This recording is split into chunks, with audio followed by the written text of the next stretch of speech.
The Woods Beyond the Fence. In the woods beyond the fence lay a grand castle, its towers stretching from oaken trunks towards blue sky as guards and watchmen tweeted and sang songs from above. A muddy moat held out claw-footed enemies and sheltered the three rulers from dangerous woods.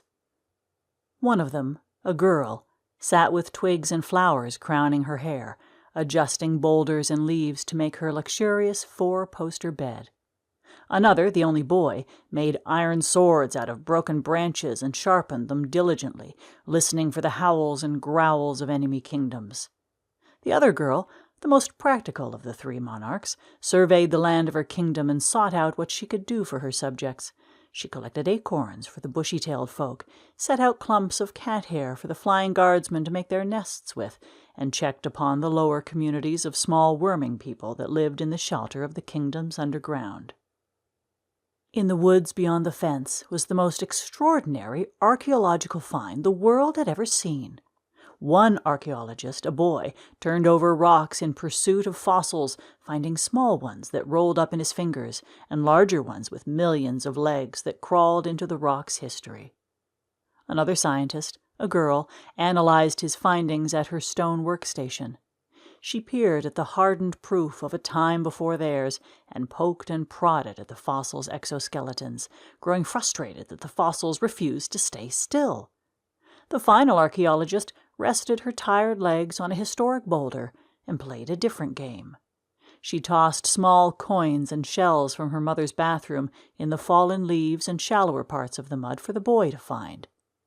Years of friendship and shared archaeologic research led her to know he would soon lose interest in fossils of the insect variety, so she scattered new treasures for him to find. In the woods beyond the fence was a small house with leaf-cushioned furniture, a set of stairs rising straight up from the bark to the expanse of leaves above, and a small cardboard television for which the family had saved all their pocket money. The two girls were a new family, flipping an abandoned coin found in the mud to see who would have to be the father, and the young boy volunteered himself to be their troublesome child.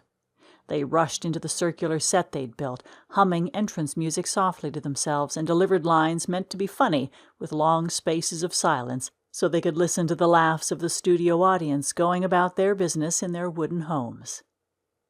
When they deemed it to be night, despite the sun only beginning to set on their tree-lined set, they watched cartoons and action movies on their boxy TV and found pleasure in resolving conflicts in the 30 minutes the network had given them. In the woods beyond the fence was a small deer nest. A circle of flattened grass was a bed and nursery for a doe and her two babies, who were still not strong enough to move from their birthplace. The children stayed away for this week, knowing to fear any animal mother who had to protect their young. In the woods beyond the fence was a snow-covered battleground. The seasons had changed, and it was a harsh winter for the soldiers. All was quiet as the troops on either side prepared for the upcoming battle. The boy, wearing a helmet fashioned out of twigs and leaves and stuck together with chewing gum, peered past the embattlements to see the opposition. They were all white, rounded, and had orange carrot swords in their hands. He informed his troops, who were reluctant to be under his order, of the enemy's reinforcements. The three soldiers prepared their weapons, banging rocks into twigs to make sharp broadswords and molding cold cannonballs from the ice at their feet.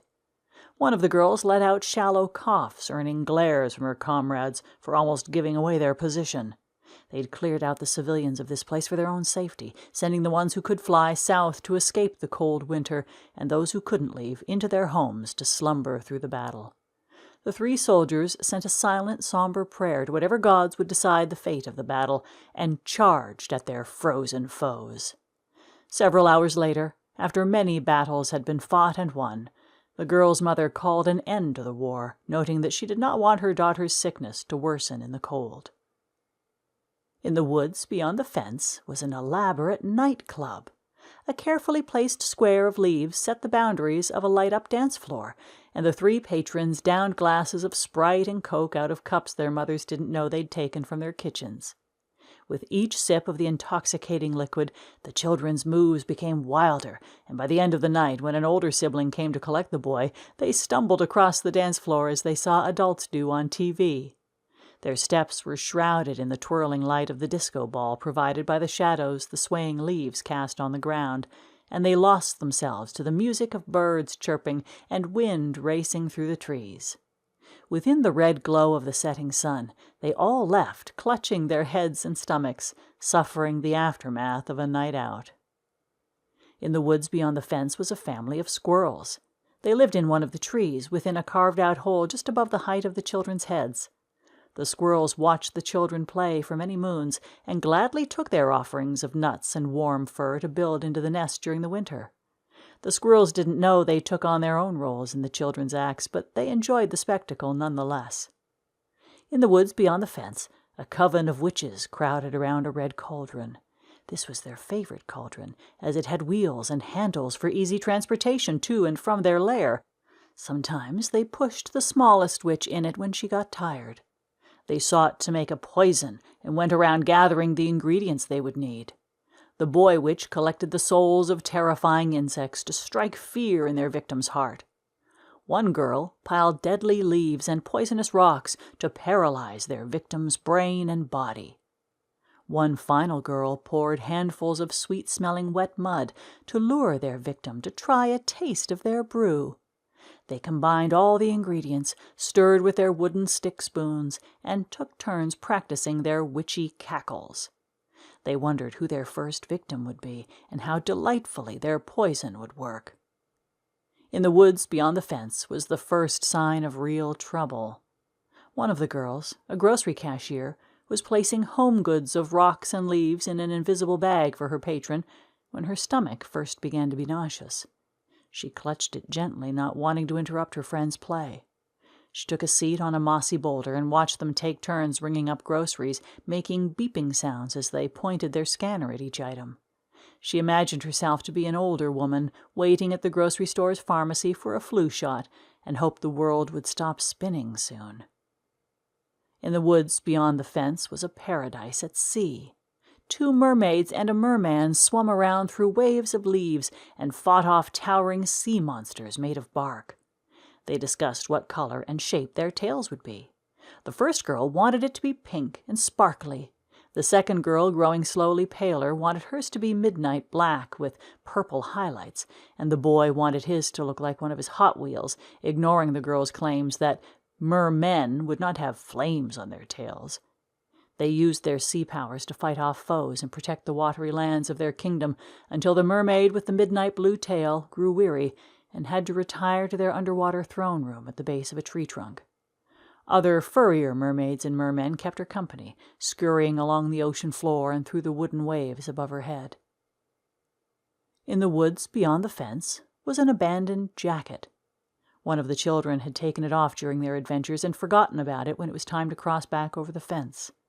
A father, now stomped into the clearing, found the jacket upon a rock, silently lamented his son's recklessness, remembering the way he swore his friend's clearing was the first place he looked, and marched back over the fence to their house further down the street.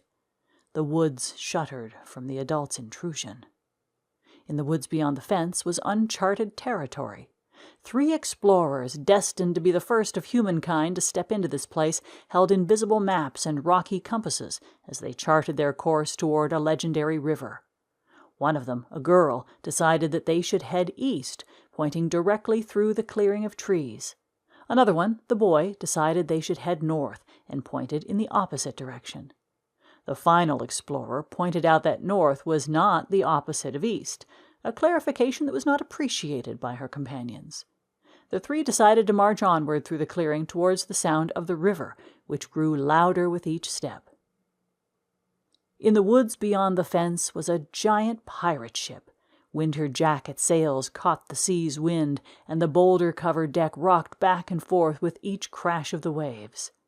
A boy, the self-proclaimed captain, used the palm of his hand as a makeshift eye patch, stood at the head of the ship and pointed out onto the horizon.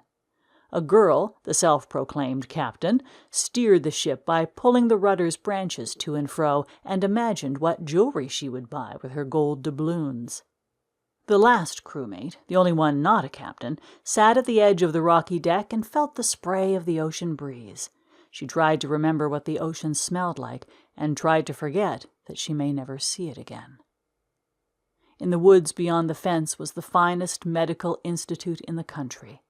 The two doctors, a boy and a girl, both occupied themselves with their most important patient, a young woman. They banged her knees with sticks and held rocks to her chest to listen to her heart. She tried not to cough while they examined her. She wanted to imagine it was all pretend. The two doctors worked hard to come up with a treatment plan and deemed that the young woman would be healthy in no time. The young woman just smiled. In the woods beyond the fence was a racing track. The three drivers took turns riding in the car the hospital had given them. The two strongest racers, a boy and a girl, pumped the two wheels with their arms until they crossed the finish line, not willing to admit to the other how exhausted their muscles were. The last girl sat in the muddy bleachers and timed them.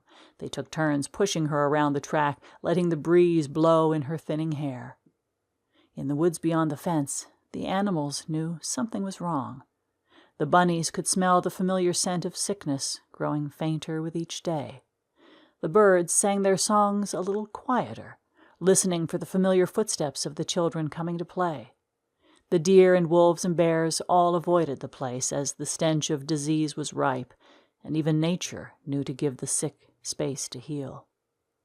In the woods beyond the fence, two professors were giving opposing lectures.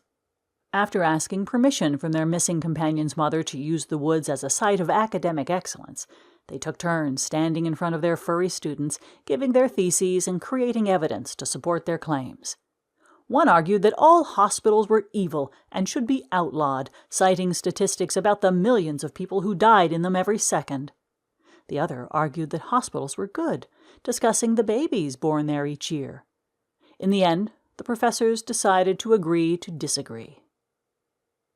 In the woods beyond the fence, there was silence for a while. At least, the closest thing the woods could get to silence. The clearing was emptier than usual, with nothing left in it but shadows and remnants of forgotten worlds. In the woods behind the fence, there was a family of sycamore trees circling a clearing moist with fallen leaves. Cardinals and blue jays called to each other from the top branches, while squirrels' nests hid within the trunk's walls. Bees and wasps hung in the harmony of white noise from the lower branches, and caterpillars and roly-polies found oases underneath dark rocks. The river roared on, forgotten in a distant land less than a mile away. Deer and coyotes and otters and bears and rabbits would pass through but never stay long. They had seen the 3 sets of footprints left in the patches of mud in their past travels. They had smelled the bittersweet and unclean scent of childhood and felt the presence of the castles, the dig sites, the battlefields, the lairs, the nightclubs, and whatever the clearing would be tomorrow. In the woods beyond the fence was a small mound marked with a name. The boy and girl, feeling less like children every day, would now only cross the fence to visit her.